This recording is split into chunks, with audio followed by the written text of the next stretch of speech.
Reimbursement process అయితే జరగలేదు last year. రేపు సంవత్సరం అయినా అంటే ఇప్పుడు ఇంకొక 3 నెలల్లో అడ్మిషన్స్ స్టార్ట్ అవుతాయి.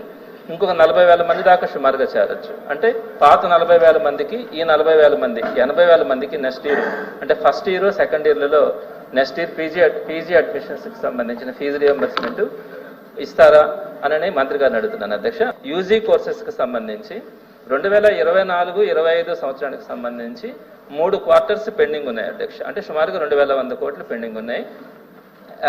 వాస్తవంగా వైఎస్ఆర్సీపీ ప్రభుత్వం షెడ్యూల్ ప్రకారం ఇచ్చుకుంటే వచ్చింది. ఆ షెడ్యూల్లో ఇంకా 3 క్వార్టర్స్ పెండింగ్ ఉన్నాయి. అలానే ఈ ఇయర్ గడిచిపోయిన ఇయర్లో 2025-26 సంవత్సరానికి కూటమి ప్రభుత్వం వచ్చిన తర్వాత 4 క్వార్టర్స్లో 3 క్వార్టర్స్ పెండింగ్ ఉన్నాయి అధ్యక్ష. అంటే సుమారుగా 2,100 కోట్లు ఇక్కడ కూడా పెండింగ్ ఉన్నాయి. అంటే 4,200 కోట్లు ఇక్కడ పెండింగ్స్ ఉన్నాయి అధ్యక్ష.